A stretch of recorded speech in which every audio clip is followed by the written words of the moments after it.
Good morning and welcome to the ACS Innovation Showcase. Thank you all for joining us today. I'm Sarah Johnson, I'm Senior Event Manager at ACS and will be chairing today's event. It's still very weird running events online and only being able to see the other presenters rather than all of your lovely smiling faces. I can only see the list of names of who's here and it's a long one, so I do thank you all for being part of it. At least for you, you know that the coffee will be good and you'll have your favourite biscuits. There are two parts to this morning's showcase. The showcase itself, where we will see some of the best innovation from across the sector, showing that even in difficult times like these, there's always room for something new and different. But firstly, giving us an overview of innovation and his insight into what he's seen across the sector and the world, we're going to hear from Paul Chamberlain, Commercial Director at ACS, who is internationally acclaimed as the most prolific convenience store visitor worldwide. Okay, thanks, Sarah. And as Sarah says, I'm going to try and have a look around at some of the interesting kind of innovative things that are going on in the world right now. And it's not all about COVID, but of course, what that has done is accelerate some of the things that are going on. And in actual fact, some great stats here. So according to Nielsen, just Jan to June, still over 4,000 new products were launched into our sector. So we certainly haven't stopped doing stuff. And we couldn't, because I think one of the things that has happened is that people are increasingly looking to us to provide them with that entertainment. You know, they want somewhere to go and they want to try new innovative things, and they look to the local store to do that. So we see loads of great new products coming out. Of course, one of the things we can't ignore when it comes to innovation right now is this explosion of home delivery. We ourselves did over 600,000 deliveries last week. This is from convenience stores. And what's great about this for us, of course, is the basket spend is so much higher than the basket spend from somebody that comes into store. But all of this has to be done in a very sustainable way. And so you start seeing all sorts of stuff coming through. You remember, it was probably 10 years ago, probably at this sort of event, where there was a picture of this tower from Amazon with all these drones flying in and out. Of course, that wasn't the future. We thought it might be at the time, but actually they couldn't lift anything, but they can now.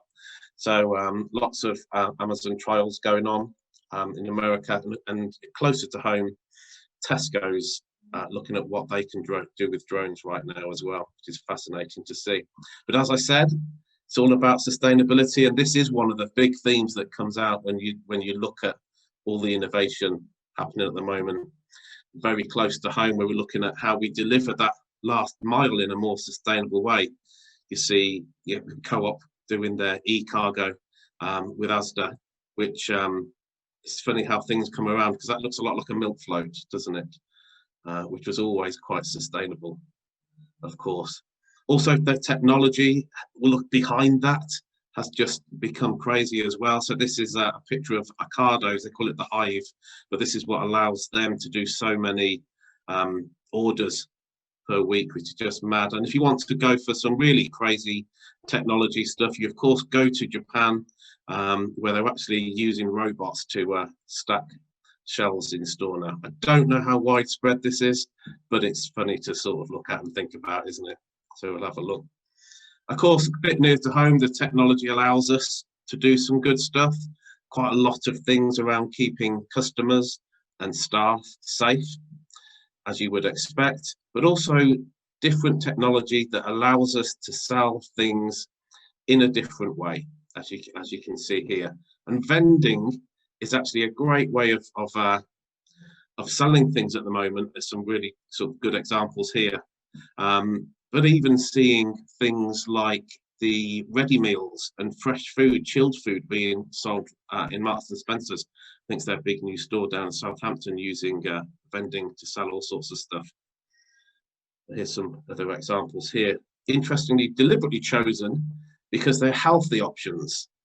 And when it comes to innovation, I think about half of the new product launches had something to do with health at the moment. So this is another one of these really big trends, and it's allowed us to kind of open new stores But actually, I think the main thing is it's allowed us to give options to people. So you can come in for something unhealthy, but you've got a choice of having something healthy as well. But that health isn't all about being a vegan and plant-based. A lot of it is. It isn't all about that. One of the other trends that we're seeing is that quite a lot of products coming out with what we call a functional benefit. So some examples of drinks here, but something that kind of can make you feel more awake or stop a hangover. I don't know. There'll be something for everyone there, I'm sure.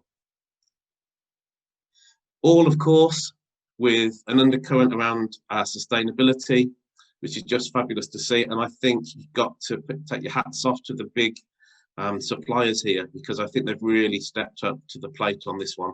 And there's just so many examples that you can look at. Once again, it gives us different ways of selling stuff, and allows us to be more sustainable in store by looking at things like the local refill stations.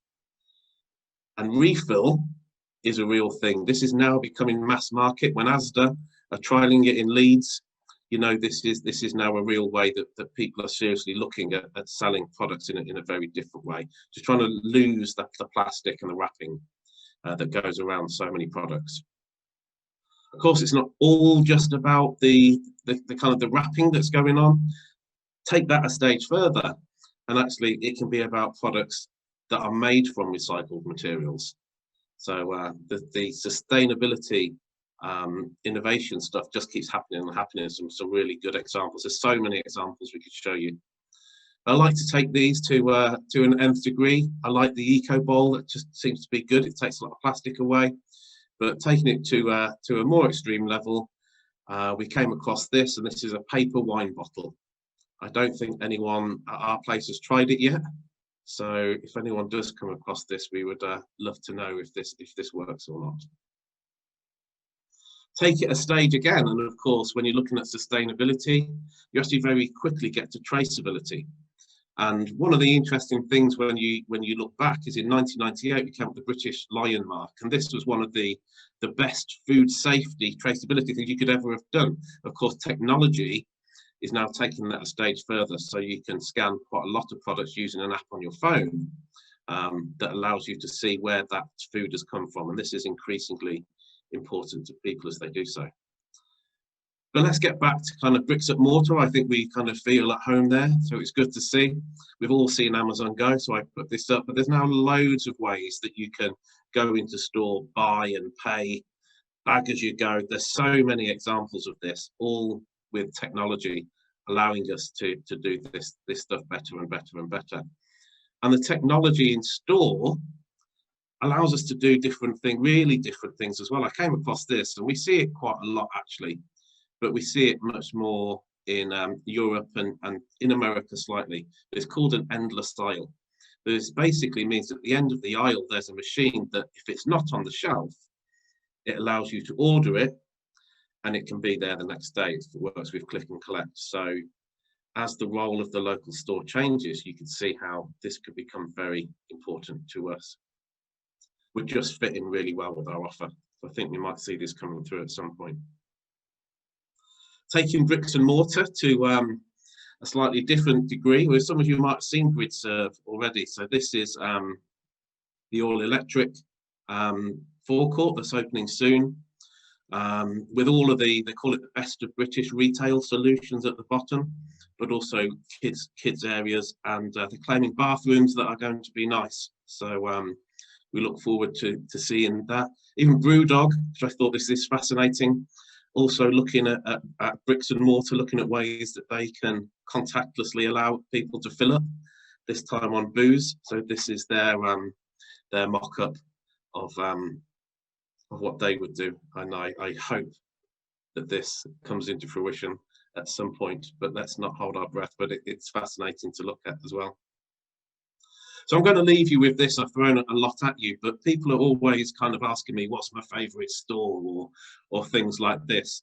So I was thinking about what's the most innovative store at the moment. I came across this. We've seen Albert Heijn quite a lot, but this is one of their latest stores, and it's just won some awards. And it's got a load of stuff in there. It's got vending, it's got products being sold in very, very different ways. It's got a vegan island with over 200 different vegan meal solutions. There's people, you cut your own herbs, and there's a lot of stuff around food waste. So dynamic pricing, that when something starts to become slightly more out of date, the price goes down, so it gets through quite quickly. So that's my vote, but not just my vote, for the most innovative store at the moment, Albert Heijn. So a quick run through, but I'll leave it there. Thank you. Thanks, Paul. That's a great insight into innovation. The fact that we've had over 4,000 products in January, I think, is amazing. Personally, I like the one that stops you having a hangover, but I do wonder if it's a direct result of people drinking more in lockdown. It's interesting that you've split the innovation into a number of different groups: sustainability, technology, health and wellbeing, and customer experience, because I think that covers the products that have been shortlisted today. What I should really do before we start talking about the products is to explain the process of how we got here today. We asked suppliers, both members and non-members, to submit a product that was a product or service that had been launched in 2020 or will be launched in the future, which shows clear innovation in the retail industry. Entry was by short video, and I'm really pleased to say that we had 19 entries. Details of all can be found on our website. And I'd like to thank them all for entering, and I'm really sorry they couldn't be part of the showcase.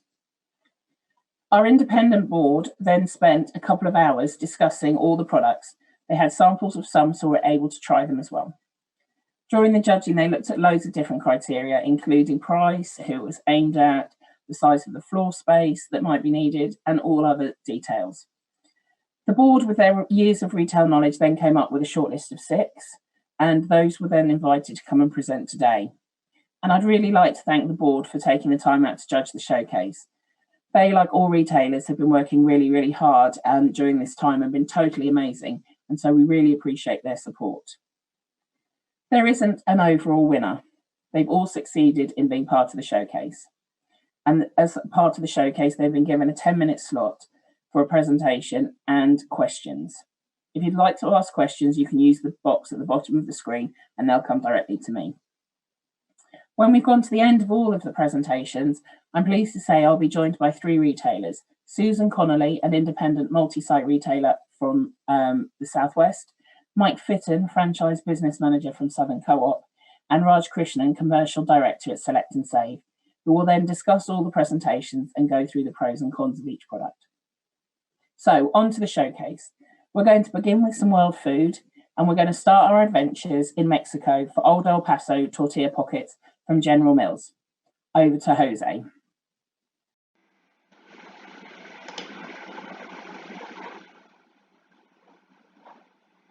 Hello, everyone. And first of all, thank you so much for having us. My name is Jose Alves, and I'm the Senior Brand Manager for Old El Paso, and I have the pleasure to present to you what we consider to be the launch of a decade. I'll walk you through our pocket plan and why do we think it deserves to win the Innovation Showcase for 2020. Let me start to explain you a little bit about why is this the launch of a decade. So first of all, Pockets by itself is a unique product format. It doesn't exist anything like this in the Mexican category. It is actually a sealed bottom tortilla, and so that's why we say it's actually a spill-free bottom. And what's actually also quite special of it is that it fits in small hands. One of the biggest consumer tensions we had seen on Mexican is the fact that consumers perceive it to be too messy. It's actually perceived to be too complicated and also not really great for kids. And so Pockets really addresses these 3. It is mess-free because of the spill-free bottom. It is great for kids, and it's actually also really easy to hold, which is perfect if you think about young children. The other benefit it also has a split pack, and so it diminishes our waste, especially on the carrier where you can actually flip it and then you just get one for another time. The second point we have seen as a great benefit of the product is just it unlocks new occasions. About 98% of consumer occasions for Mexican are done over dinner, and are probably mostly done over the weekend. What Pockets enable us is, because of the specific product format, is to do over lunch. So about 61% of the consumers said they would have Pockets over lunch, or even on the go, or what we consider to be other. And the reactions of consumers were really, really positive. So consumers absolutely love it. And we have had a Nielsen basis test proving that the product is absolutely outstanding. So let me walk you through why do we think pockets have lots of potential. Number one, it tested as outstanding. It was a really strong concept back then, quite unique and relevant, which indicates a really good trial potential. Secondly, it is a great product. Not only meets the expectations, but even exceeds them on portability and easiness to eat. The second point is that we actually have scored almost perfect across all KPIs. It's easy to eat, it's easy to feel, and also tastes great, which is something that is very important for a Mexican brand. Thirdly, we have seen to be highly incremental. So it was projected to be about 70% of gross incremental to the category. We actually have seen in market to be even higher. And finally, it justifies a premium price. What we have heard from consumers is that actually, driven by the product benefit and the communication, the perception, the value perceptions are higher. And so consumers accept that they will have to pay premium price for it. So what are we doing about it to get to consumers? Well, number one, Old El Paso is already the number one world foods brand, but it's also the number one spender. We have about £6 million invested this year for the full brand. And on pockets alone, we're planning to spend £2 million with a dedicated TV ad, with some social support, strong shopper execution, a PR campaign, and also loads of influencers to help us get this product out there as much as we can. We have a dedicated TV ad, which is something we haven't done for a long time, given how important this product is for us.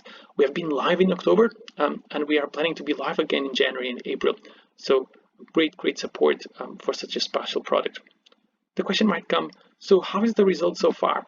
Well, we just had our what we call big push for it in October. We had promotions and we had a strong marketing support. This on the left, you can see it's a SPAR execution, really strong gold standard for us. And the results we have seen so far in market are outstanding. It's the third biggest kit in Total Mexican, the third biggest carrier on Total Mexican. It's not something we see every day. And in terms of incrementality, it's proven to be over 80% incremental to the Mexican category, and obviously to OEP as well. And the product is turning well on the top 1/3 rate of sale, which gives us the confidence that we are on the right place and we can continue to drive this platform, and not only the kit but also the carrier. So what is our route to market? Well, the good news are that we're already available obviously on the major grocery malls, but also at Co-op, Spar, Cost Cutter, Nisa, and McCall's will be really soon.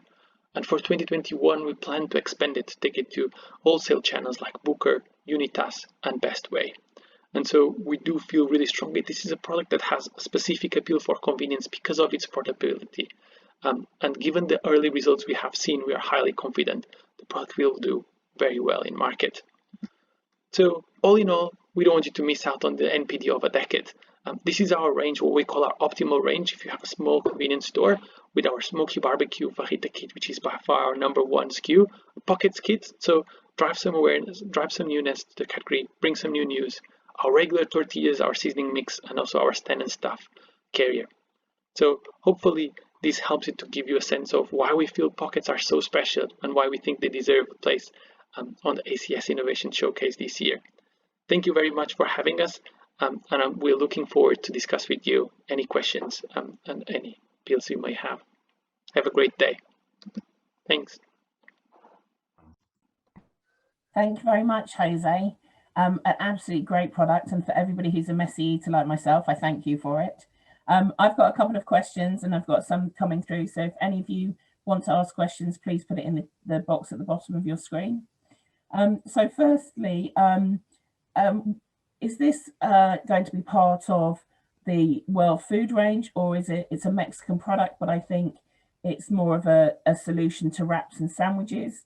Is it a subcategory? Where are you placing it? It's a great question. For now, our main category continues to be Mexican. That's where we see the biggest opportunity with our consumers, and it's still going to be part of the Mexican meals. Now, we do see, because of the product format, a unique ability to actually expand beyond Mexican occasions. If you think about lunch, or even to compete with some of the wraps, because of the nature of the product, you can actually put anything in there and actually even eat it on the go. Even for breakfast, we have seen consumers having it, which is fantastic. Yeah, I did see something about putting yogurt in it. I'm not entirely sure that tortilla and yogurt go, but whatever floats your interest. Is it a full box? So can you buy them separately, or is it just like one full kit? That's right. So you can buy, there are two different separate products. One is a kit that comes with 8 tortillas, 1 seasoned mix and 1 salsa for a full meal solution. And then you just need to eat, to add the protein or the vegetables, depending on your preference. And the other one is a carrier.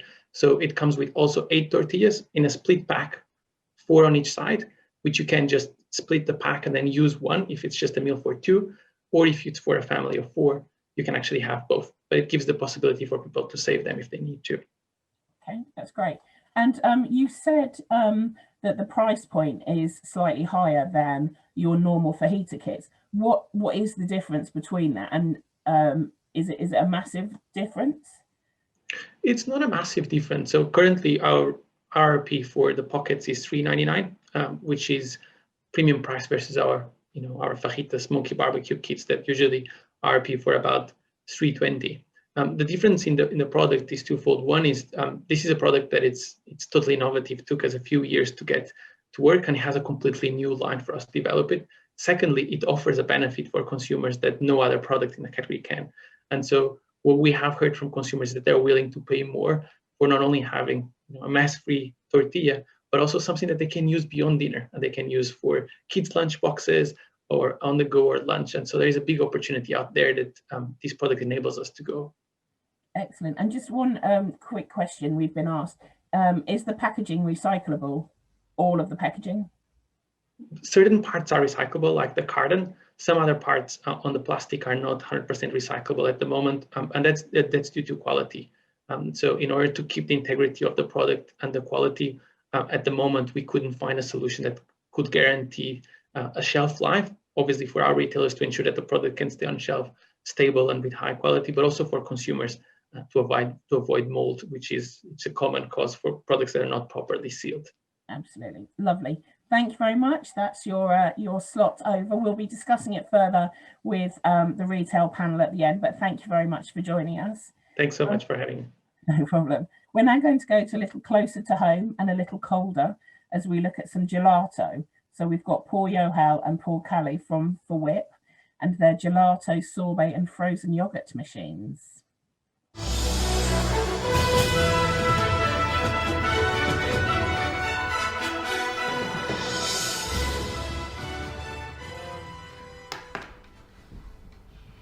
Hi, I'm Paul. And I'm Paul. And welcome to tonight's special episode of CNN, the Convenience News Network. fwip, with its innovation-first, COVID-proof ice cream industry-beating solution. Let's take a closer look at what's put fwip on the map and how they've reached over 300 locations in just under 3 months. Thanks, Paul. I'm here at Ground Zero, fwip headquarters, and here's what I've learned. The more of these 100% recyclable pot babies you sell, the more of this you make. And no matter how the weather, the lockdowns, or how much social distancing we need to keep, fwip has figured it out. With a 2-year shelf life, your stock and inventory is easy to control. With cleaning under 5 minutes, you don't have to worry about wasting time or which staff will do it.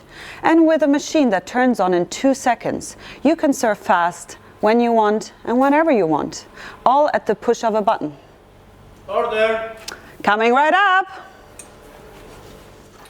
When everyone is talking about the new normal, you can offer them normal. What feels familiar?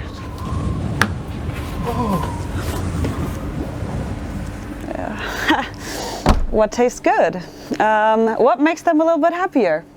How amazing is it to be able to offer that ice cream van happiness at any time of day, minus the jingle that only gets on parents' nerves?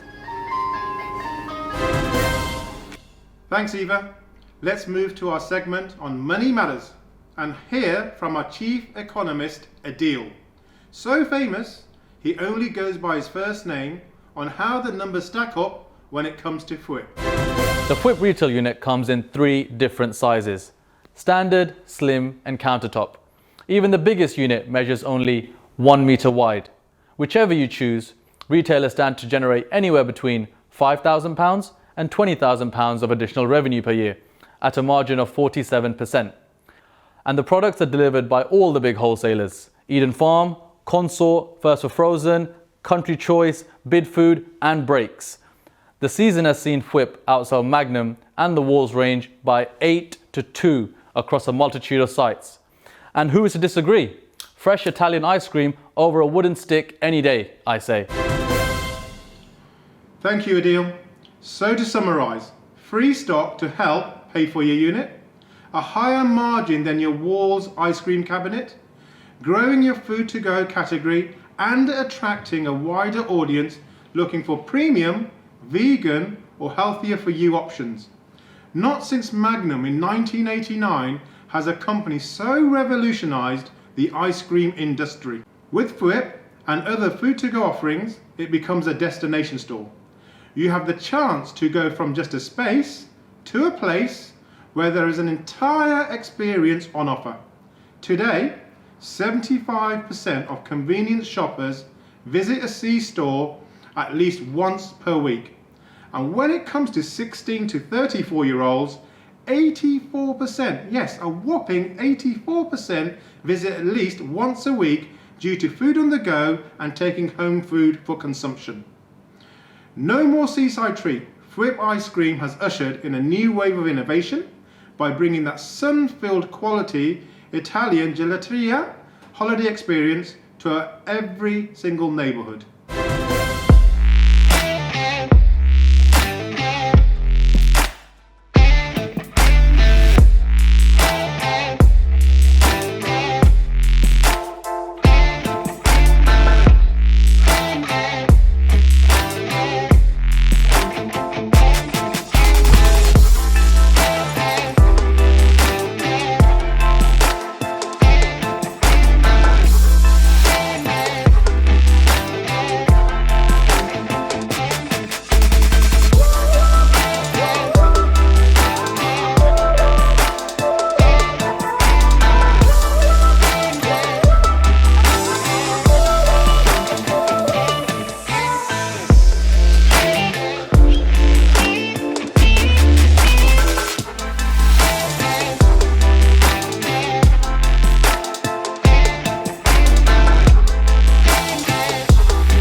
Welcome back to the show.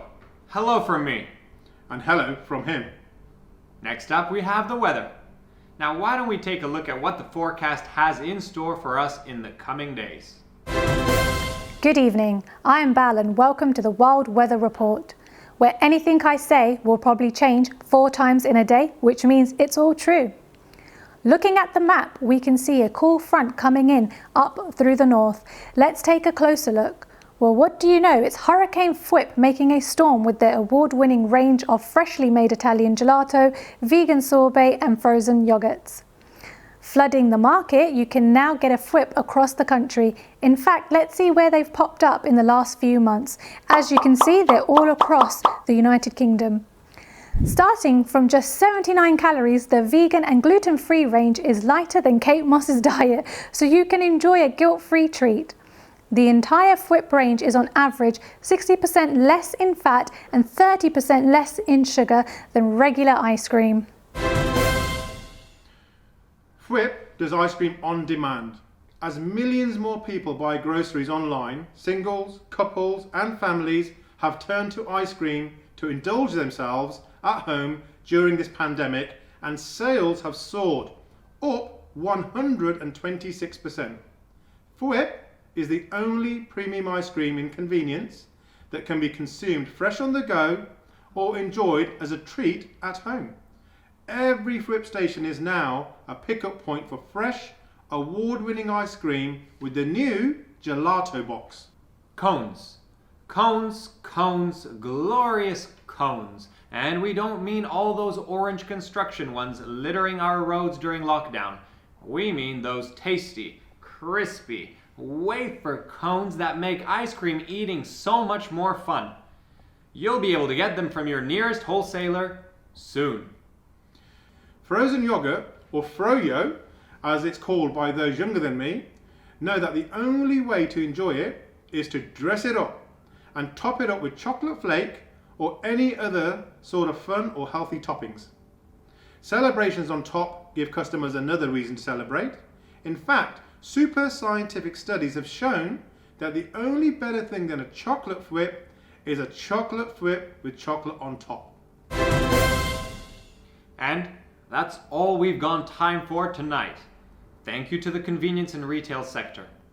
It is all of you and the countless public service workers that have kept our villages, towns, cities, and country running.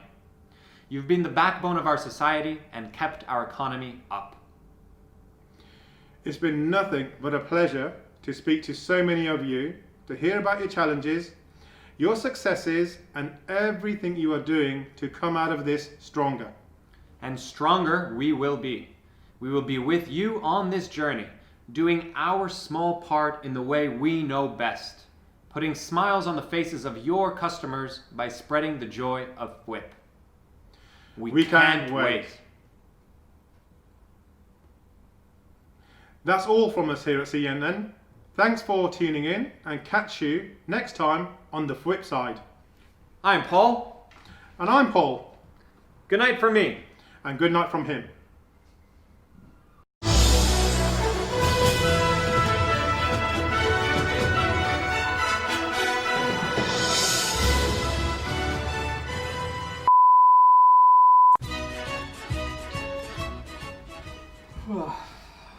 Oh, hey, PJ. Hey Paul, how you going? I'm alright. Well, what are you doing here all alone in the dark? Just thinking, having my favourite mango fwip. Come on, join me. Can't blame you. Let me grab one too.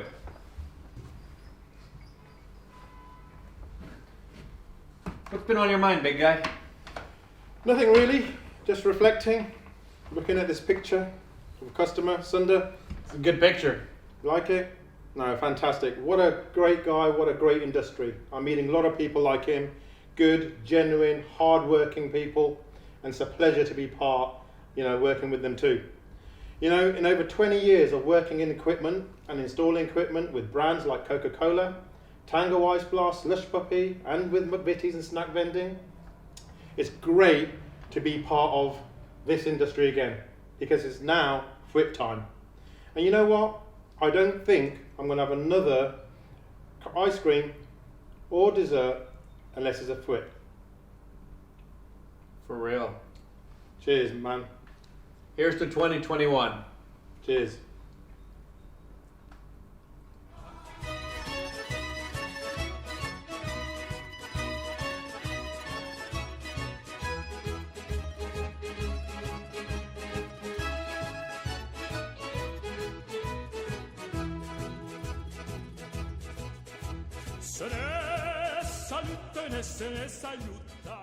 Hi, and thanks very much to Paul and Paul for that presentation. It was very different presentation. We only have time for a couple of very quick questions. So first of all, you mentioned it outsells Magnum and you're a premium product. So what's your price point for the one that closely matches the Magnum? Paul.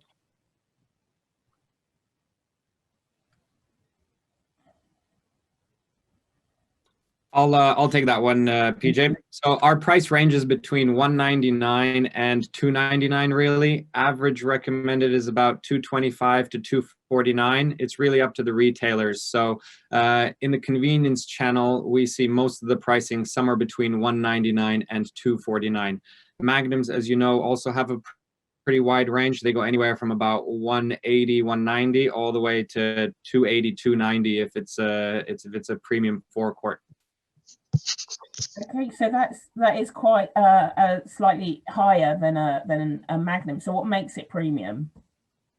Very good question. So basically the product comes out freshly prepared. So you actually have an experience like you would on an Italian holiday where it's entirely scoopable gelato with premium ingredients. So the chocolate is from Togo. The mangoes are real Alfonso mangoes. There's about 40% of real mango puree in the mango product, for example, and that goes right down the line through all the ingredients. When you look at it like for like, Magnum versus fwip, we have 60% less fat and 30% less sugar than a Magnum. So to replace those ingredients, you need to put something else of quality inside. Nothing against Magnum, it's actually a fantastic product. So the fact that, Sarah, you're even putting us in the likes of, the biggest marketed brand when it comes to ice cream in the world is a humbling mention for us, really. Okay, well, thank you. I'm really sorry we don't have time for any more questions, but we will discuss your product a little bit more with the panel at the end. So now, keeping with Italy, we're now going to hear for a new use for pasta. And it's a product that fits more in with sustainability than with food. So we're going to go to Maxim and Stroodles. Hi, my name is Maxim. I'm better known as Mr. Stroodles, the founder of Stroodles, the pasta straws. And we say pasta la vista to soggy paper and plastic straws, with our retail pack of 40 Stroodles here in the Christmas edition with Santa Strudel, but this is only a sticker, so it can easily be taken off and then sold as a normal pack outside of season. Stroodles consist of only wheat and water and hence 100% biodegradable.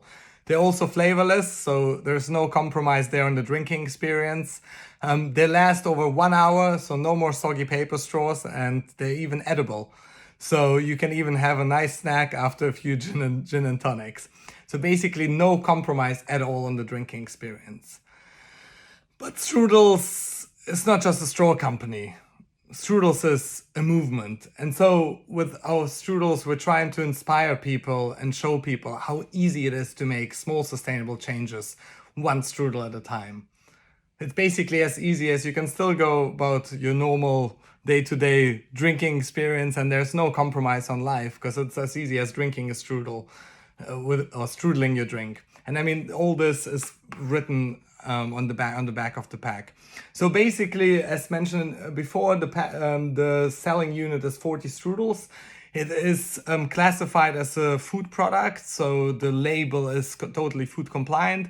Hence, there is 0% VAT on this.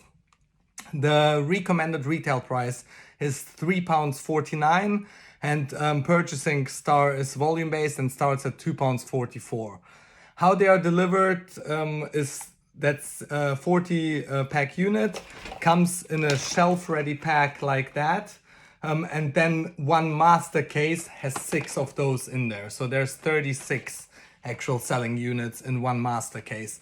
So Stroodles are very, very versatile as a product. It can be placed either with drinks. So basically you get 6 of those displays. So you can put one with drinks, one with gifting. So as I showed you, like especially last year when with Christmas markets, it went really, really well as a fun and quirky Christmas present or Secret Santa present. So yeah, so this can go into drinks. This can go into gifting. Then basically, obviously in the homeware department, so it self-activates itself. So, because obviously it's a very kind of, not much color in that department normally. So it brings kind of attention and color to that department. Or Stroodles can also be used to upsell and promote other products. It can go together with hampers. So very, very versatile usage. It can also be put on clip strips to activate, again, to drive that attention to the drinks aisle or any other aisle where you your customer best, where you feel it's most appropriate. So in terms of ages, it appeals to all kinds of ages from young to old. So obviously kids love Stroodles.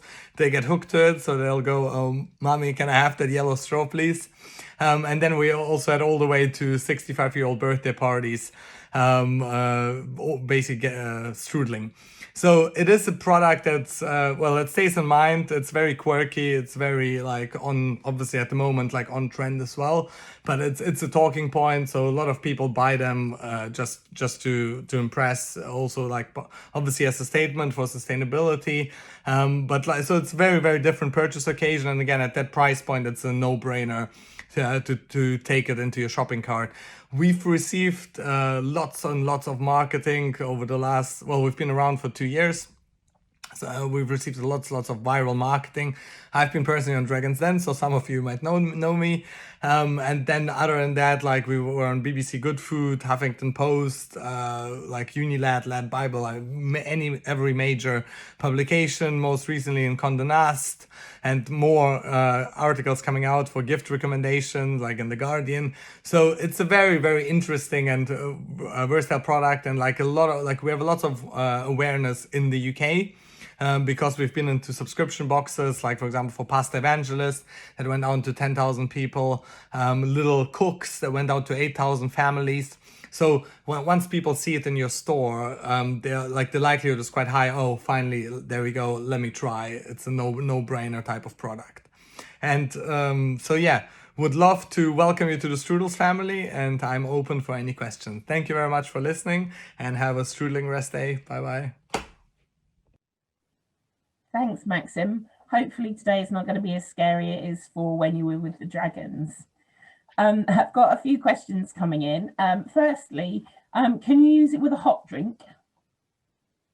So basically for health and safety, hot drinks shouldn't be strudel to use a straw with a hot drink. So, but then yes, it still would survive.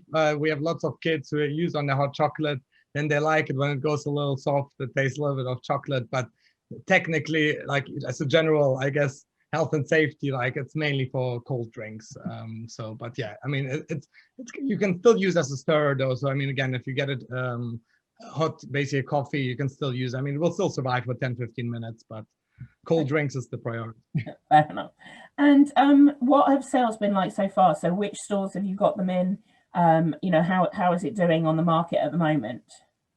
Yeah, thank you. No, it's worth mentioning. I've been around for 2 years, and so we, alongside retail packs that you saw, we also sell to the on-trade. So basically, those retail packs that you saw have only been released literally during the pandemic, like 2-3 months ago. So we've been like for 2 years in multiple restaurants, bars, and with the retail packs, we're now like in Ireland and super valued in 120 stores. In Germany and Edeka, which is a big retailer, we've now recently, and I'll hope we'll be able to announce it very soon, we're now in a major UK retailer on clip strips. And then multiple independent stores from garden centers to just zero waste stores. And then even in South Korea, in one of the biggest department stores. So we're spreading, getting the world strudling. Excellent. And on the clip strips, are they smaller pack sizes, or are they still the 40 strudels that are in the pack? Yeah, so it is the normal 40 packs, and it's about 4 clips, four 40 packs that fit on a clip strip. And it's, again, the beauty is there that you can really activate that category. And again, like strudels are great also as an upsell in that sense. So again, if there is a specific drinks promotion, strudels can be put there. And also then we're not fighting for shelf space, because again, it's a very nice, easy. A bit of an impulse purchase rather than a destination purchase. Yeah, exactly. So I mean, again, I saw that as like it fits in perfectly. As I mentioned, it can be an impulse purchase, especially now during Christmas. I mean, you saw it's Mr. Santa strudel. Like for gifting, it's great. But then obviously, I mean, with families with kids will know kids love straws, so it's for day-to-day use. If you do dinner parties, like we get lots of user-generated content. Oh, like at my party, everyone talked about it. So it's various purchase occasions. So it's not a seasonal product. Yes, like demand grows before the summer, obviously, but then, for example, Christmas now for gifting, it's perfect. It's almost as good as summer. And I understand that they're obviously better for the environment than using a plastic straw, but when it comes to actually making them, is it better than a paper straw in that regard? Yeah, exactly. So I mean, we've run the numbers, but yes, it is, because I mean, again, for paper, I mean, I could go in a very long discussion on that, and if anyone interested, just email me. But yeah, obviously paper, like trees are being used for that. There's still, and most of them, they have glue inside, so it's not as environmentally friendly as it is being portrayed. Whereas with us, it's just wheat and water. And then the big thing is after what happens later. So again, with strudels, you can eat them after, you can feed it to their dog. We have like from cats to hamsters to dogs who love strudels, or even if they end up in the water, it's basically just an appetizer for the fish kind of thing. So it's also like again, in that environmental argument, we have to look at the full life cycle, also like what happens beyond usage, and then obviously that's where we win and like have obviously the big advantages, as you mentioned. We've had a question come in that says, when the strudel gets wet, does the gluten residue drop into the drink? Yeah, no, it's a good question. So basically what happens, I mean, they last for over an hour. And why I say that, like, because basically the colder the drink, the longer they last. We had reports from people with house parties, especially in current times, after 3 hours, it's still there. So what happens, obviously, I mean, just like you would know with normal pasta, I mean, like basically the bit that's in the drink goes like basically softer. And then, yes, it basically gets released. But then again, you shouldn't be like most people won't drink that long. Some people like bite into it, but yeah, I mean, it just has the normal. It basically starts biodegrading as you drink or as we speak, kind of thing. All right, lovely. Thank you very much for that, Maxim. That was really interesting. We're now going to go to a short break. We'll be back at 10 past. We've got some polling questions at the bottom of the screen if you'd like to answer them while you're having a quick break. And don't forget to keep sending in your questions to us. So we'll see you back here at 10 past. Thank you.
welcome back everybody. I hope you managed to get a coffee and another biscuit, or perhaps one of the products from our next entry, which is a great range of snacks and includes caramel waffles. And in fact, thanks to Bake Off, I've learned that you're supposed to put the waffle on top of your coffee to warm it up before you eat it. But don't worry, I'm not going to mention anything about Bake Off. I don't want to give away any spoilers. So I'm going to introduce Louise and Pierre Groupe.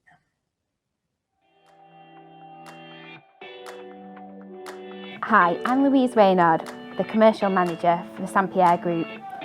Pierre Groupe have 3 brands, Pierre, Baker Street and Paul Hollywood. But today I'm going to be talking to you about the Pierre Food to Go range.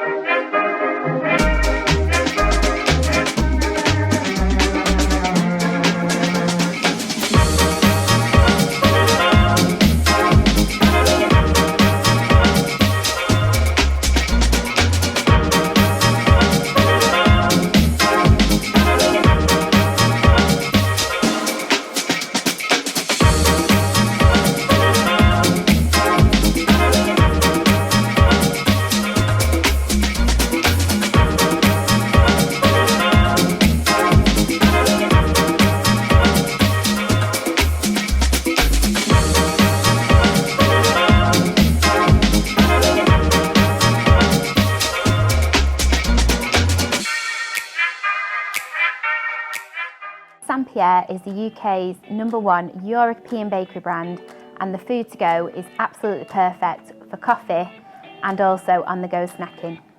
Our SRPs come in a bright orange, so they're absolutely perfect and stand out on the shelf next to chocolate or next to the coffee machine.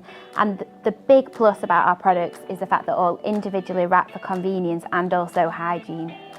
The range consists of 6 products, so we have 3 breakfast offerings, a butter croissant, a chocolate-filled croissant and a pain au choc, and we have 3 different types of waffles. We have a millionaire waffle, a caramel waffle and a brioche waffle, which suit the afternoon, evening trade, but to be honest, you could have any of those products at any point in the day.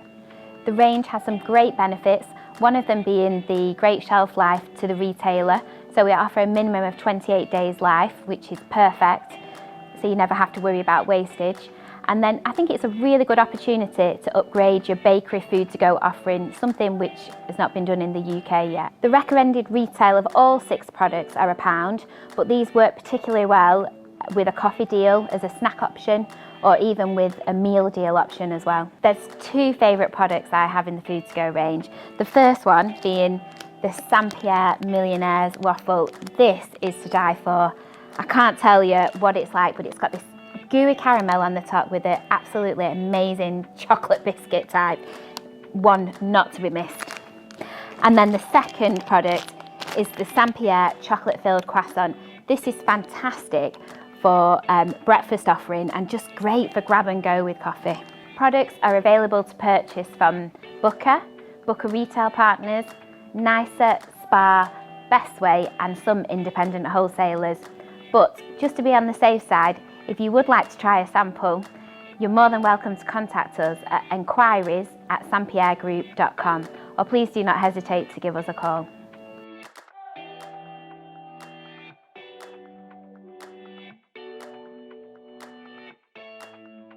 Hi Louise, thanks for coming today. I have to say Louise was kind enough to send us and the judges some samples, and I have to say they were lovely, but they didn't influence at all them getting through to the final, I promise you. So first of all, I've been asked, are these products available now? And I think you mentioned most of the wholesalers have them, so retailers shouldn't have any issue accessing them. Yeah, they're all available now through Booker, Best Way, Spar and Nicer and a few independent wholesalers. So yeah, available to order now, and if you do need any help with any of the relevant codes, more than happy. If you want to contact us, I can send them over to the retailer. Sorry, I didn't mean to interrupt. And what pack sizes do they come in? So they come in a range of pack sizes. Obviously, the caramel and the millionaire waffle have a much longer life on them. It's a 6-month shelf life. So they come in an 18 pack. The croissant and pan au choc come in 8. And the brioche waffle comes in a 12 pack. So there are different pack sizes, but we've tried to do it so then it takes sort of a 3-week to sell the product through. And can you get mixed boxes, or is it just you have to get? No, yeah, unfortunately, it's there's one SRP per product, so there isn't any mixed boxes available. Okay, and I mean it's a great product, but it's not exactly healthy. Are you looking at maybe doing some healthy products or even some additional products in the range? Well, that is a very good question, Sarah. Unfortunately, we're all about indulgence. And at this point in time, there isn't anything that we're looking at that is healthy. But I'll definitely bear that one in mind and put it forward. But yeah, we're all about indulgent snacks that you can enjoy on the go, but perhaps once a week rather than every day. And to be honest, life is pretty bad at the moment. So having a treat every now and again is never going to be a bad thing, is it? No, definitely not. Not especially with that millionaire waffle. I seem to have got a bit of an obsession with it, to be honest, which isn't good. But I totally understand how you feel about that. And so you mentioned that you can do it as a meal deal, a kind of coffee offer. Can you put it kind of on the shelf as a standalone, kind of in your bakery section? Where do you think it fits in best? Yeah, that is a really good question. I think, retailers do know their customers probably much better than what we would do, but it fits very well next to the coffee machine. The SRP stands out particularly well with it being bright orange. As you can see, our whole branding is orange. And it does fit on the bakery fixture as well. So that works quite well for the croissants and pan au choc. But I suppose we're crossing the border slightly with something like the millionaire and caramel waffle, because that could actually probably be placed in the confectionery section. It's a similar recommended retail to some of the chocolate bars.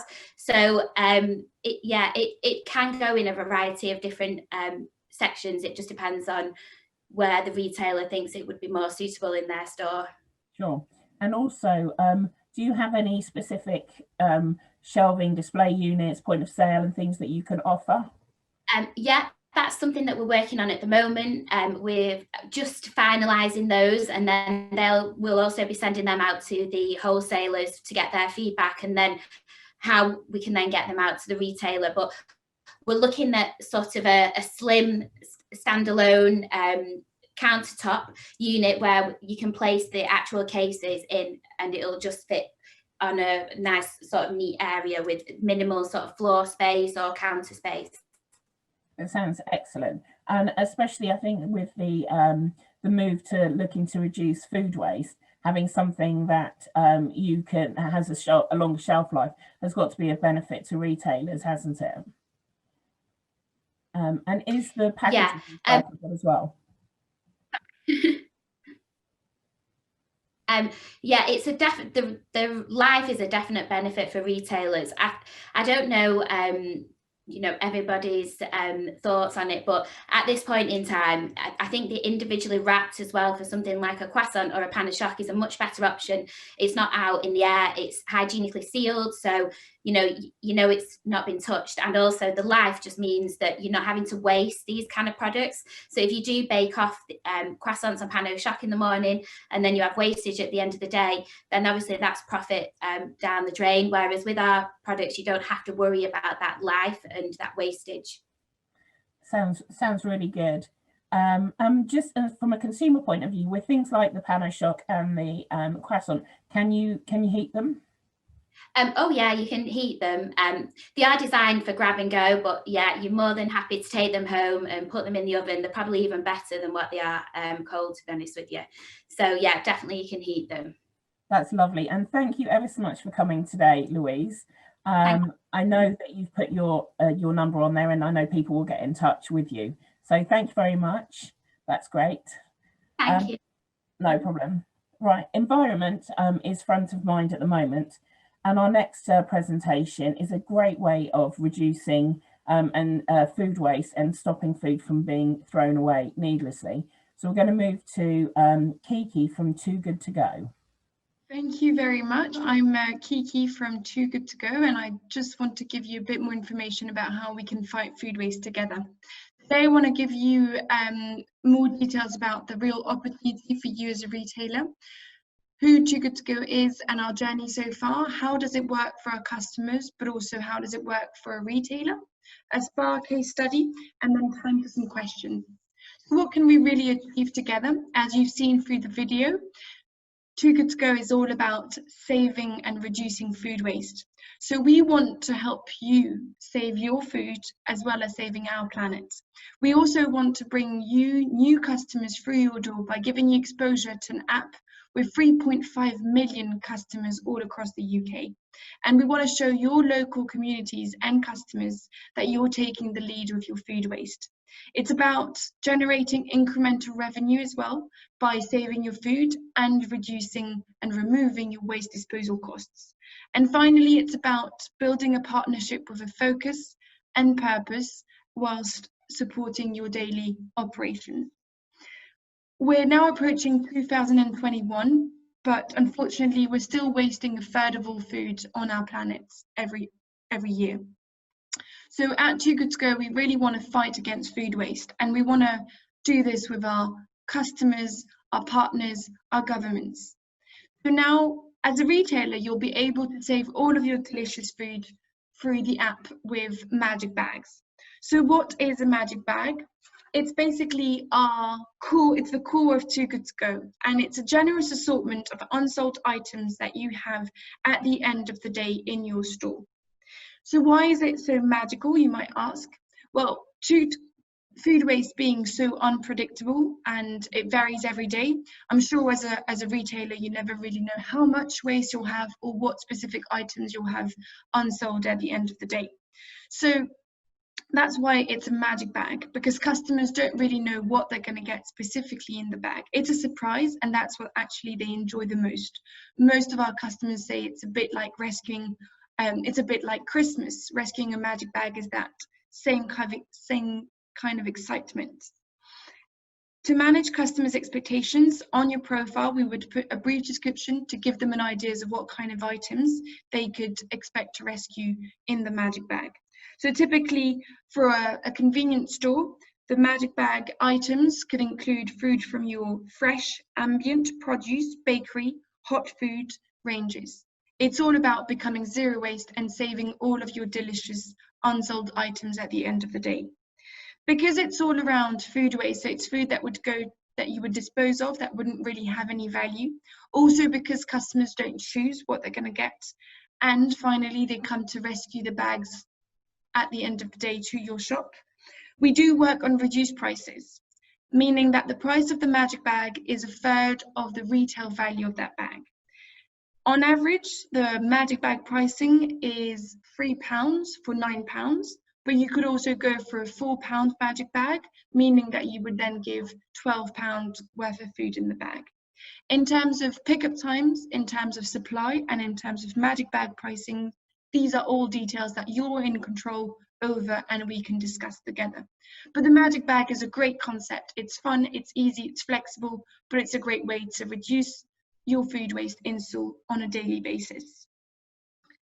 Too Good To Go, we started in 2016 with 3 countries, which were France, Denmark and UK. And now we're present in 15 countries, and we actually launched in the US last month, which is really exciting to see how big and how fast we've grown. We now have saved over 50 million magic bags across the globe. We work with over 65,000 partners and brands in Europe, and we have over 28 million customers on our app. In the UK, we have over 3.5 million users. Some of the partners that we work with, I'm sure you all recognise, the likes of Morrison's, Spar, Budgeons, Nisa, but we also want to save food waste with hotels, so we work with ACS Group, but also coffee shops, so Starbucks, Caffè Nero, BPM&S, loads of partners I'm sure you recognise. So there is a buzz. This is an article that has been released early this week, and this is really to show you how successful it has been within the retail industry. And this is really because we are conscious and aware that now 63% of customers really want to shop more consciously to limit food waste. So these are some of the retailers that are part of the ACS that we work with. So Costco, all of their eBOR sites are now fighting food waste with us, but also Spar, we've just launched a global deal with them with a big focus on the UK. We have a brilliant ongoing relationship with NISA and a growing partnership with Budgeons. And all of these stats really show you how powerful and how great the impact has been by partnering together. As an individual store and based on our current averages, we know that you could be saving 3,600 magic bags per year, and that is based on a 10 magic bag supply per site. Of course, this can be easily amended on the dashboard, so if you might have days with more food waste when you can add more magic bags, but also days where you will have less magic bags. It represents an incremental revenue of £10,400 per year. This is based on a magic bag priced at £4. And then it also means attracting 2,200 new unique customers through your door. 1 in 3 customers, Too Good To Go customers, we know come back as normal paying customers. This is also loads of upselling opportunities that you can benefit from as a retailer. We have a small magic bag fee, which is £1.09 per magic bag. And there's a £39 annual admin fee to join. This will never be charged or taken from your bank account. We will simply deduce our magic bag fee and annual fee from your invoices, and this is usually covered after the first week of trading on Too Good To Go. How does it work? It's a very simple app. It's free to download. Anyone can use it, your friends, your family. And when you open the app, our users will be able to scroll through a list of partners that we work with that are nearby and wanting to save their food. These are some of the typical magic bag in action, so just showing you how creative, how diversified and how amazing they can be. Budgeons, Costco and Spar all fighting food waste with us. So in terms of a customer, they would open the app, they would be able to scroll through a list of partners we work with, they will then select a partner, order and reserve, prepay and order for a magic bag. So all payments and transactions are processed through the app. You don't have to handle that in store. They will then get a mobile receipt on their phone and then a pickup time, which is indicated, and that's when they'll come to your store to pick up their magic bag. Really easy and simple. As a store, it will be easily integrated to your daily operations. You would run your daily operations as normal. You would do your normal in-store reduction policy, although we know on experience that replacing the 75% discount by exiting food for Too Good To Go makes more business sense for retailers, and they would actually recover more money through Too Good To Go bags, also because it's a guaranteed sell and you recover and attract more customer footfall. However, you would run your daily operations as normal. Comes the end of the day, this is when you would collect all of your surplus item on the shelves, bring it to the back office, calculate the retail value of that food, and then you would go on your dashboard. You would be able to adjust your magic bag supply. If you have more food, you can increase the number of magic bag. If you have less food than usual, you can decrease the number of magic bag available. You would then prepare your magic bags depending on what magic bag pricing you're on, and then just wait for the customer to come in and pick up their bag. Really easy and simple and straightforward.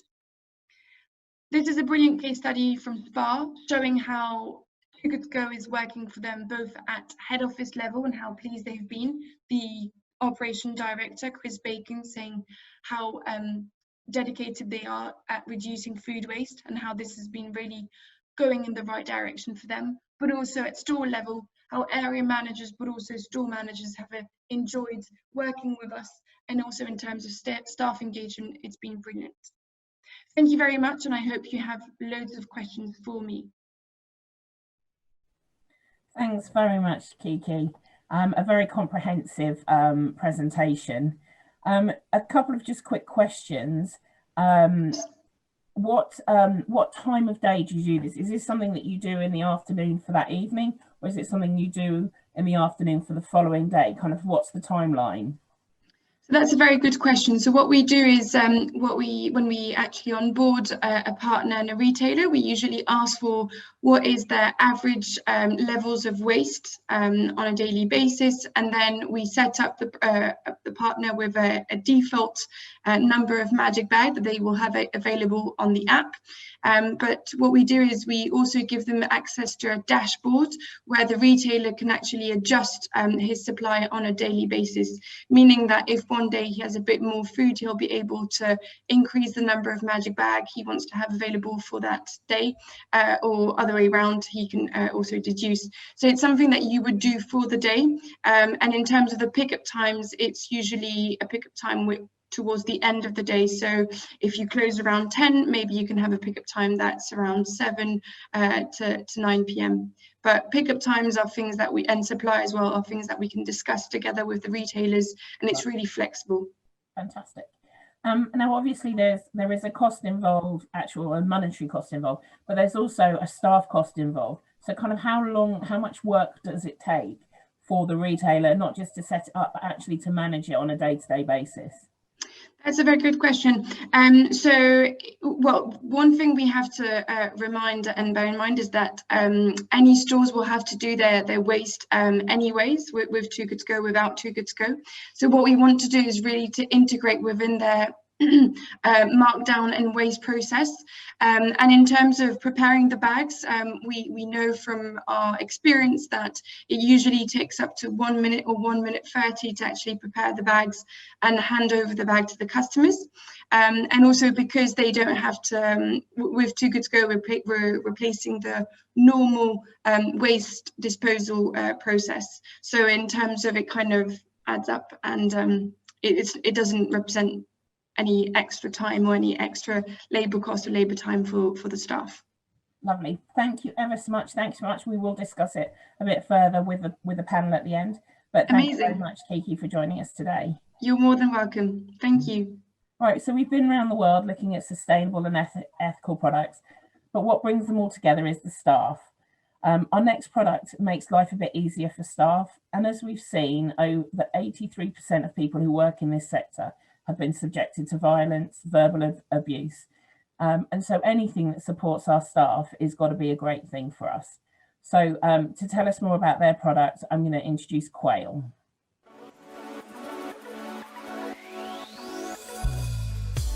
Successful retailers focus on customer service. Short queues, helpful staff, informed advice, and quick responses shout great customer service. How to deliver on that? So many small inefficiencies throughout the day can be resolved if staff communicate better in store. Finding the manager, locating the specialist, checking product availability, seeking product advice, expediting online orders and calling the stockroom can all be done in seconds rather than minutes if staff can communicate better. Reducing delays, saving you and the customer time and giving the customer a better experience. And this will do it for you. The Quail Digital wireless headset is a hand-free staff communication system so light and comfortable, weighing less than a pair of glasses. Up to 30 staff can be an instant all-day communication. Everyone hears everything. From the sales floor to the stockroom, from the aisles to the checkout, the help desk to the in-store collection point, and from above store head office to all the headset wearers in store. Your whole team working as one. And the benefits don't stop there. Staff training becomes easier too, because merchandising, product tips and advice can be passed on in collective prompts to action by managers store-wide throughout the day using the headset system. When your team have the right equipment to work efficiently, they're more productive and able to deliver great service. Quail Digital is the leading supplier of wireless headset systems to retailers. Please call us.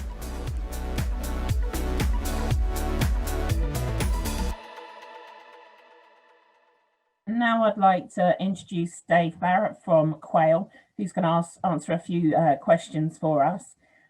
First of all, Dave, what's the range on these headsets? How far can people travel and still talk to each other? So thanks, Sarah. Typically, line of sight is 50-meter range in all directions. Typically in a convenience store, one base station positioned between the warehouse and the shop floor is sufficient to give full coverage. Fantastic. And what is the cost of kind of a basic package? So the basic package is a 6 headset system. So that will be a base station, a registration point, charger, and the headsets. And that's £1,642 plus VAT. Okay, that sounds very good. And what's the maximum number that you can have on one system? It's 30 headsets on one system. Okay. And when you've got it on, can you hear everything that everybody's saying, or does it only how does it work actually? What do you hear when you've got it on, I guess is what I'm asking. Okay, so there's a couple of ways of explaining that. The headsets have 2 modes. They have a push to talk mode, where you would hold the button down, say what you want to say, then release at the end of it. And they also have a talk lock mode that allows anything you're saying to be heard. In both cases, all other headsets hear what's being said. And that's deliberate on the basis that if you want help or you want support, you want everyone to be able to hear that at the same time.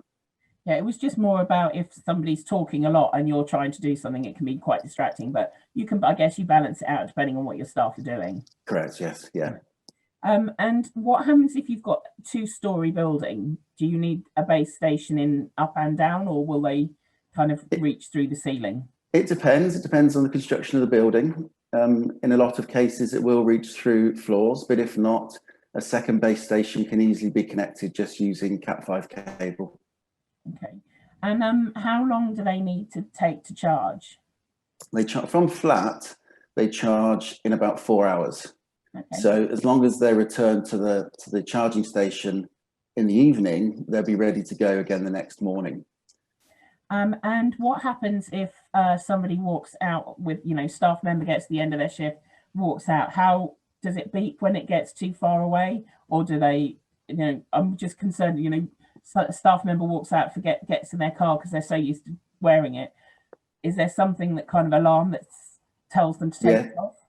Yes, there is. Yeah, it will beep in their ear as soon as they go out of range. But that's all it does, and then when they return back to store, it immediately jumps back onto the system, and it will be working again. Oh, right. And do the feedback you've had from people who are using it, do they find it quite comfortable? I mean, some of our retailers do quite long shifts, so are people happy to wear them for that long? Yes, they are. Yeah, we have a couple of wearing styles. We have a headband which is over the top of the head, and it can be worn on the left ear or right ear and adjusted. And we have a neckband that's worn around the back of the head. And that's generally more comfortable for people wearing glasses or with longer hair. Oh, right. And can you record on them? So we talked about safety. Is there an option to kind of record what's happening? Yeah, there's an option with that. We have something called an audio interface that will allow any of the conversations to be sent out to a third-party recording device. So that could be locally, or in some cases, some of our customers actually have connection to their head office or to security monitoring stations.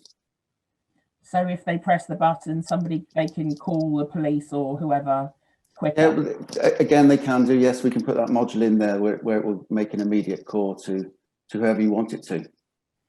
And what about from the customer side? Do customers comment about people wearing it? Do they find that, is it perceived as being a distraction from the customer experience, or just as a benefit to the customer experience? It's, in the early days, there used to be comments, but we've become quite used to seeing them in a lot of the main stores now, and customers are used to seeing the staff wear them. They also realise that there's a benefit in terms of the speed of service that can be offered because of the headset. So generally, no comments. And if you're having a conversation with a customer, you can just drop it down around your neck and carry on as normal with that customer. It certainly has moved away from having to wear roller skates in a big store because you've got to get around it really fast. Absolutely, yes, yeah. And what about the staff? How does the staff feel about it? Again, the staff only find it as a benefit. The feedback is strong with regard to increased communication, increased efficiency. There's, of course, in this current time, as you mentioned at the beginning, there's a lot more incidents of staff abuse and theft. So being connected via headsets allows you to firstly, it's a deterrent to potential thief, because they don't know who you're connected to, and that deters them from what they're trying to do. But it allows the staff to connect to each other, call for assistance, summon help, whether it be to a cash desk, a potential thief, or just because they need stock. Fantastic. Sounds like a great product. Again, we're going to discuss it with the panel a bit more shortly. So Dave, thank you very much for joining us. Great, thank you. Thank you. I'm now going to invite our panel to join. So I've got Susan Connolly, Raj Krishnan and Mike Fitton. Thank you for coming today, everybody. Thank you. Firstly, just can you just give us a brief introduction to who you are? So I'm going to start with Raj, then Mike, then Susan. Yeah, great. Thanks for that, Sarah. Yeah, so Raj Krishnan, Commercial Director at Select and Save. I guess I've been in the industry in wholesale and convenience for 30 odd years. At this point, you're supposed to say you don't look old enough. Sorry, you don't look old enough. He does. There you go. The cue is there. Yeah, so I guess my role within Select and Save is really about ensuring that the supply chain works as effectively as it should do, and the proposition is right, and that our customers get, our retailers and their customers get what they need. Fantastic, thank you. Right, Mike. Morning, everybody. Again, Sarah, thanks for inviting me on, and I do look young, obviously. Yeah, I look after I head up the Co-op Welcome, Southern Co-op Welcome franchise with our stores. We have just about 48 stores now, and me and my team look after, they're all independent retailers. We have a company-owned division, which is nothing to do with me, but yeah, that's what I do. So again, been in the industry a long time and known Raj for quite a while in different guises as well. Thank you. Susan. Hi, Spa retailer with 3 stores down in Wiltshire, family business, been doing it for many years. And thank you for inviting me along. No problem. So firstly, thinking back to Paul's presentation at the beginning, Raj, does it surprise you that there's been 4,000 new products during COVID? It does, and rather embarrassingly, really, I suppose, is the fact that 4,000 new products during COVID, and all we've done is kind of try and focus on the basics, really. So some of it has maybe passed us all a little bit by. Mike, have you seen it in your store? Your store, sorry. Do you know what? I think all the feedback I've had so far has been that new product development has been a lot less this year. So Paul saying that it's 4,000 has been, quite a surprise, really.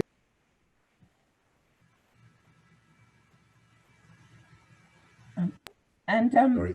Yeah, I don't think there's, sorry, just press mute. I don't think there's been the big ones that it used to be, there'd be a really big confectionery launch, a really big soft drink launch.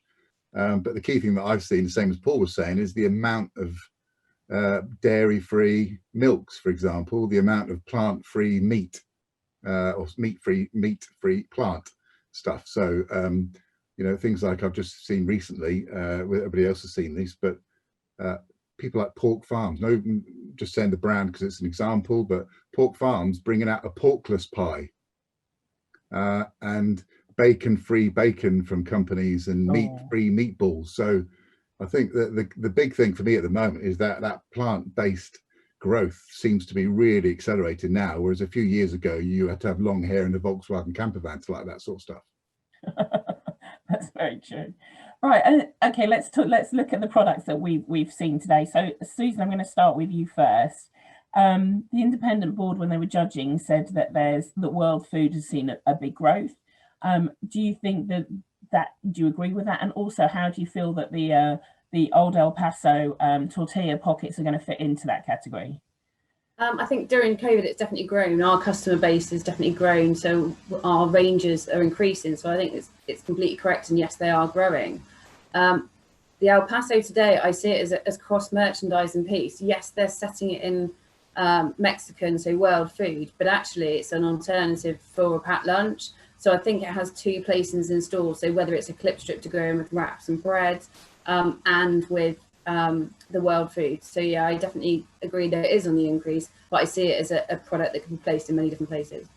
Fantastic. And Raj, do you agree with the higher price point? Do you think that people will pay a premium, can't even say that properly, pay a premium to have this product, which is not amazingly far from their original product?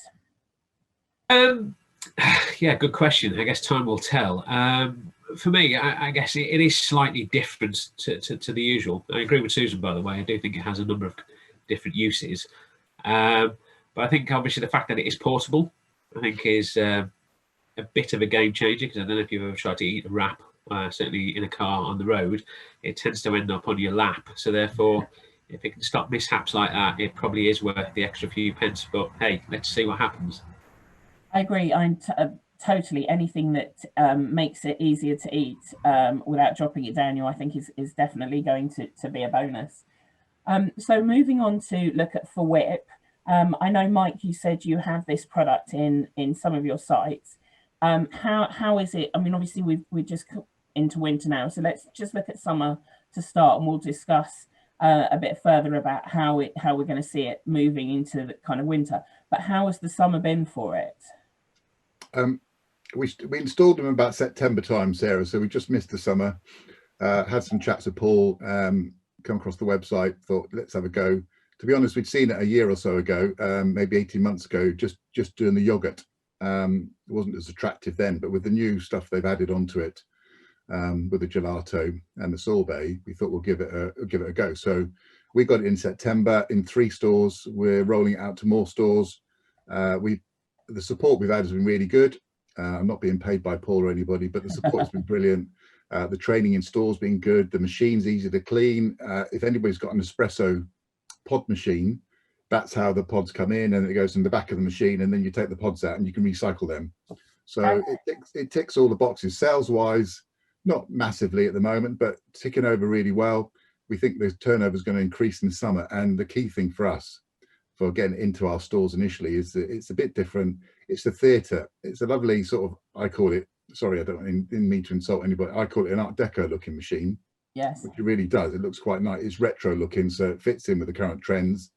And for a customer to come in, a child or anybody to come in, press the button, get the experience of picking it up, putting it out, I think it's a really good thing. So $2.49 we sell it for, no problems with the company, does really well for us. And I think I had a few chats with Paul about some really good developments, and I think they're going to have some good opportunities to get NPD going even further with this product. You can think of all the different things you can do with ice cream, and they said some of them, but yeah, limited edition flavors and all that I think would really go well.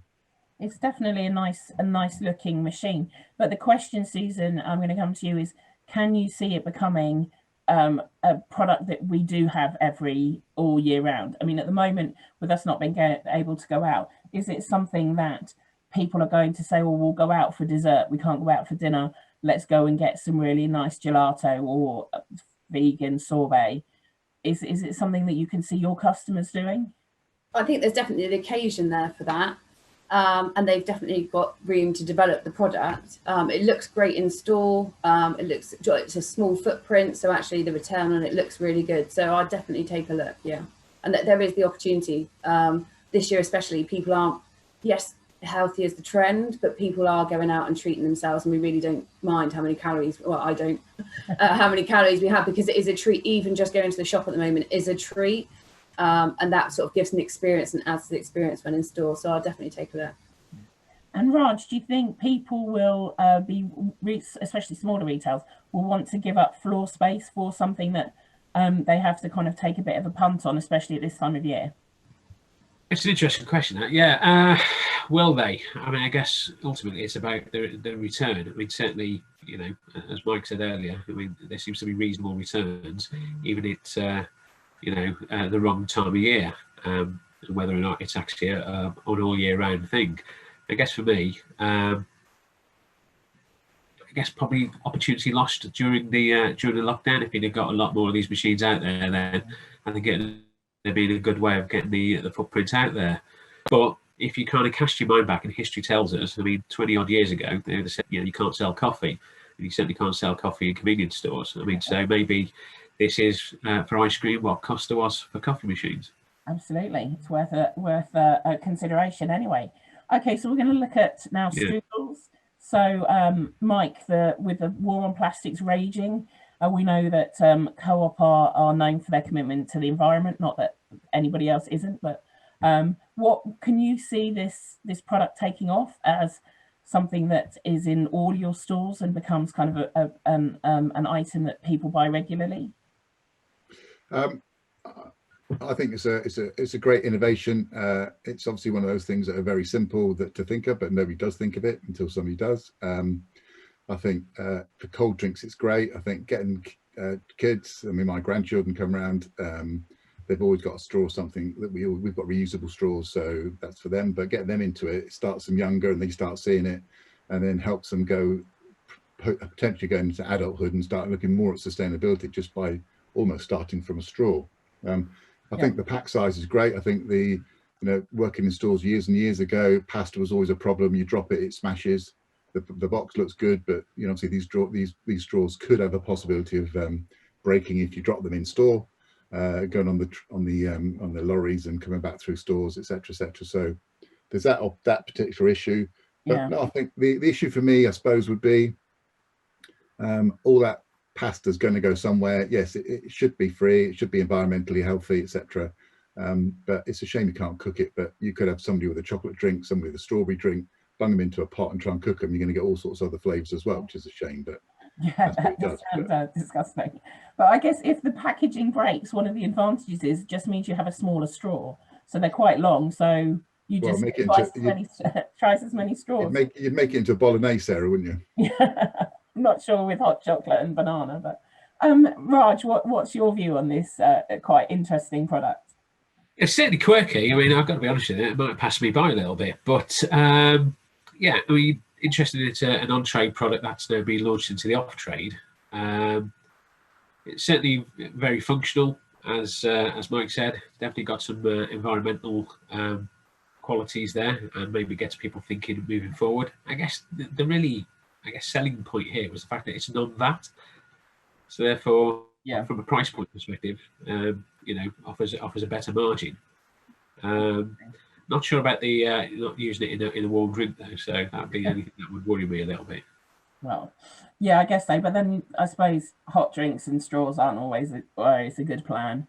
But continuing with the hot drink theme, let's talk about the Pierre Groupe of amazingly lovely but not very healthy treats. Do any of you stock them at the moment? I didn't pick up on that. Yes, I do, yeah. And how are you finding them? They sell on their own. They sit next to our Costa machine. One of our stores has got an in-store bakery, so they bake all their own. So they're in like the breakfast snacking area, whereas in our other stores, they sit next to the Costa machine because it gives them a solution that's sort of a freshly baked product, but not fresh out the oven in store. Yeah. So that's how we marry it up. So yeah, we all stock them, but weirdly they're in different places in different stores. I can understand that because they fill different needs, don't they? Mike, can you see them kind of almost replacing the fresh offering, or do you think it, as Susan said, they have a separate part of the store? I think it's a separate part of the store. I think it will go well. I mean, I love the packaging. I've not seen it before, so love the packaging. Definitely stands out, as Louise said. We could see it in joint. We've got some stores that have got, most of our stores have got bake-offs. They'll do bake-off, hot food, croissants, etc. But on the counter for those stores, as Susan said, you haven't got a bakery in store. It's a halfway house, but it's the quality. I haven't tasted it. I don't know what it tastes like. Sometimes croissants, I'm not saying these are, they can be a little bit funny when they come out of a package. Yeah. But if the quality's there, they're a great pickup. You can't miss it. I'd be more than happy to get some of our franchisees to stock it if it's not through our distribution centre already. They also have the other products that aren't the three that are kind of they're putting as a mid-morning, so they aren't necessarily a direct replacement for bake-off. But I'm sure that we can get in touch with Louise, and she'll send you some samples to have a look at, because she did offer to anybody who is interested. So please let us know. Okay, so we've talked about food. Let's talk about the food waste and the Too Good To Go. Now, Mike and Susan, I understand you both have it. I'm going to come to you first, Susan. How's it running? It runs really, really well. It was, I don't think it was in the video, but something that we then further save money on is when we're putting our waste in the bin, our bins are weighed and we have to pay the charge for the weight in the bin. Where the waste isn't going in the bin now, it's actually been a cost saving to us on our wastage services. So not only customers looking out going, oh, you've got no bags left, because obviously some days you don't have bags. There has actually been a cost saving to the business from doing that as well.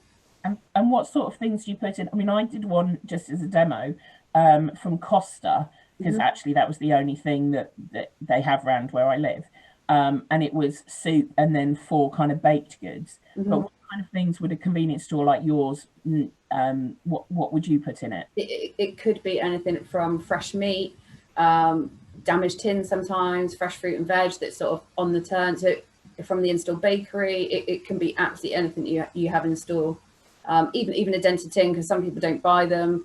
And so literally anything in the convenience store can go in there. Bread that's going out of date, because people freeze it. And so especially in the economy at the moment with people sort of not having as much money, it's a really great way of getting some products and some food in the house at a cheap way and reducing waste. And the time it takes to do it. We had a question earlier to Kiki about how long it takes your staff to do it. Do you agree that actually it's kind of involved in the same amount as it would be doing your normal wastage? Yeah, completely. So the dashboard literally takes seconds. You update it and you open your sales window, and then you get an email notification saying that someone's bought all the bags or one of the bags. So yeah, it's exactly the same time length as doing a normal wastage process. Fantastic. And Mike, you have it as well, and I guess in different locations. Does it work better than others? Do you know what, we've started it with Kiki. We had a few discussions with Kiki. We didn't progress it for loads of different reasons, but we have recently. And what we found it really good for us is the new store openings. So where we're opening new stores, and obviously stores are keeping their fresh food full for customer effect and making sure that customers can see the change from what it was previously.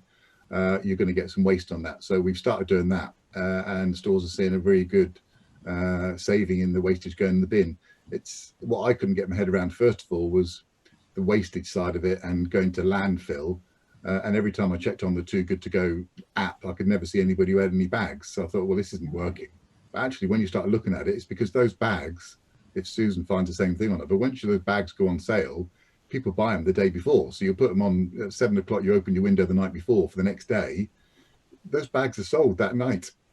And then people come in the next day at the time to pick it up. So looking at the app, you have to be careful that, oh, actually, I can't see many on here, but actually there must be regular people. There are regular people going in and saying, right, I'm going to go on Costa because that's going to help me with my local, with my children, with everything else. I haven't got a lot of money. I want to wait there. As soon as that's open, bang, I bought it. And again, I don't know if Susan, you're seeing the same thing or not. Yeah. We do have some regular customers that regularly buy them. And then there's new people that just discovering it, and some people were talking about down the pub, and we've got a new gentleman now that comes in for a bag. Yeah, I have to say I hadn't come across it until very recently, and when I asked my family, I have a lot of nieces and nephews who all live around the country, and they'd all heard of it and use it quite regularly. So it is something that I think is more of a word of mouth for consumers anyway. So I'm really glad it's something that you guys, and you would recommend it to other retailers, Susan? Yeah, hugely. Fantastic. Okay, so let's look at the last product. So Quail and the headsets. Raj, is this something that you use in store, or any of your retailers use in store, or something you'd recommend? It's not, no. It's a new discovery, but I have to say, loving it. There's nothing more frustrating when you go into a store and you're awaiting an answer and there's somebody out the back. So I think it's just a nice virtuous circle of actually keeping everyone in the loop. You know, great from a security perspective, great from a customer service point of view. Yeah, just remember to turn it off when you go to the loo, I suppose. Yeah, absolutely. That is the thing that would worry me. Okay, so we're coming to the end of our time, and I'm just going to ask you in turn, starting with you, Raj, and then Mike, and ending with Susan, to choose a standout product from today. So which one is either the one that you find most innovative, or the one that you would definitely have in your store, or a mixture of both? So putting you on the spot, Raj, which would be top for you? Yeah, I mean, first and foremost, I have to say all of them were good, and they've all, got merit. Some are probably a bit longer term, some not. But I suppose if I was plummeting for something, purely down to the fact that the growth of food to go and all the rest of it, I'd probably say the Saint Pierre stuff, because I think it's a great entry level type product, get people into it, and then they can expand on to more fresh stuff after. Fantastic, thank you. And Mike? Difficult again, all good. Because I've already got Friel, did I say Friel there? FWip, sorry, they all begin with F.